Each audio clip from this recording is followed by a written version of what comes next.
আসসালামু আলাইকুম, সবাই কেমন আছেন? আমি আজকে দেখাবো দেশি কচুরলতি ডাল দিয়ে চচ্চড়ি।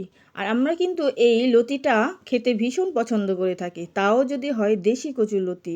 আর এমনি কেনাটার চাইতে দেখবেন দেশি লতিটার ফ্লেভার কিন্তু দ্বিগুণ। আমি প্রথমে লতিগুলো ভালো করে পরিষ্কার করে বেছে নিয়েছি, তারপর হালকা গরম পানি দিয়ে লতিগুলো ভিজিয়ে রেখেছিলাম সামান্য। তারপর এগুলো দেখুন হালকা ডলা দিতেই একদম ফ্রেশ হয়ে যাচ্ছে।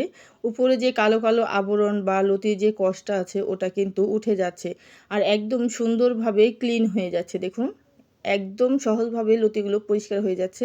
আর হালকা একটু গরম পানি দিয়ে ধুয়ে নিলে দেখা গেছে আর কি লতিটা যে গলা চুলকায় অনেকেই বলে বা গলায় ধরে, ওটা কিন্তু আর হয় না। তারপর আমি পেঁয়াজ কুচি দিয়ে আদা রসুন দিয়ে গরম তেলে ভেজে নেব। দেখুন একটু রসুনের পরিমাণটা বেশি দিতে হবে, আদা রসুন, বা আপনি আলাদা রসুনও ছেঁচে দিতে পারেন। এর ফলে কি হবে, আপনার আর কচুলতিটা গলায় ধরবে না। আর আমি আজকে যেভাবে রান্না করব, এভাবে যদি বাড়িতে আপনি একবার রান্না করেন, তাহলে দেখবেন যাদের গলায় ধরে কচু বা চুলকায় এরকম আর হবে না।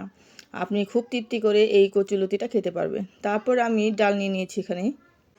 এই ডালগুলো আমি এখানে ধুয়ে নিয়েছি, আর ডালটা আমি বৃষ্টির পানিতে ধুয়েছি। আর দেখা গেছে এই পানিগুলো অনেক ডালটা না ফুটতে চায় না। আপনি দেখবেন একটা সহজ টিপস বলে দিই, আপনি যদি এই বৃষ্টির পানি দিয়ে এই ডালটা ধুয়ে নেন বা রান্না করেন, ওই ডালটা না একদম সহজভাবে সুন্দর গলে যায়। অনেকক্ষণ সময় লাগে না, অল্প একটু বলক আসলেই দেখবেন ডালটা ইজিভাবে ফুটে যাবে। তারপর এই ডালটা আমি কষিয়ে নেব।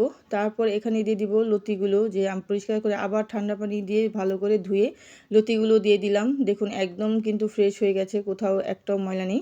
তারপর আমি এগুলো ভালোভাবে সুন্দর করে দুইটা একসাথে মিক্স করে কষিয়ে নেব। আর এখানে আমি অনেকক্ষণ কষাবো না, অল্প কিছুক্ষণ কষিয়ে তারপর আমি যতটুকু পরিমাণে ডালের পানি ততটুকু পানি দিয়ে দিব, আর বেশি পানি দেব না।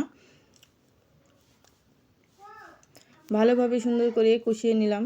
দেখুন তারপর আমি এগুলো ভালোভাবে সুন্দর করে কষিয়ে নিলাম। দেখুন আমার কষানো হয়ে গেছে। আমি এখন এখানে পানিটা এখন দিয়ে দিব। আমি অল্প পরিমাণে পানি দিয়ে দিলাম, যতটুকু পরিমাণে ডালটা আমার ফুটবে ততটুকু, তা না হলে কিন্তু এই লতিগুলো একেবারে গলে যাবে। তারপর এখানে পানি দিয়ে আমি একটা ঢাকনা দিয়ে ঢেকে রেখে দেব ডালটা ফোটার পর্যন্ত। তারপর দেখুন বলক চলে এসেছে। তারপর আমি এইভাবে কতক্ষণ পর্যন্ত রেখে দেব, আস্তে আস্তে আমার এই লতির ডালটা ফুটে একদম সুন্দর হয়ে যাবে।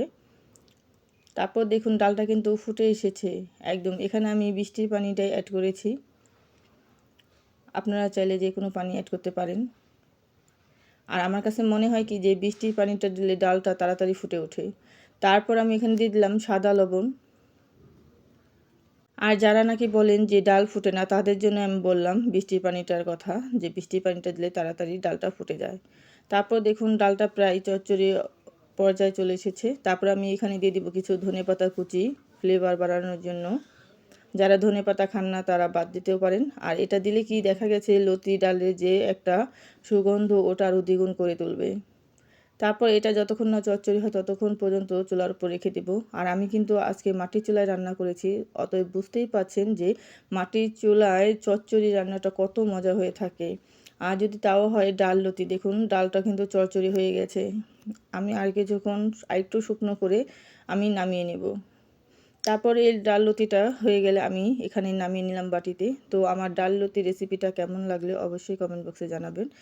আর যারা যারা এই ওই মজার মজার ডাল লতি খেতে পছন্দ করেন, আমার ভিডিওটি ফলো করে রান্না করে খেয়ে দেখবেন, একদমই গলায় ধরবে না, খেতেও অনেক মজা। তারপরে দেখা গেছে যে যা অনেকেই লতিটা রান্না করতে ভয় পান, গলা চুলকায়। আর আমার আজকে এই ছোট্ট ভিডিওটি যদি ভালো লেগে থাকে তাহলে সবাই লাইক কমেন্ট করে দেবেন। ভালো থাকবেন, সুস্থ থাকবেন, আল্লাহ হাফেজ।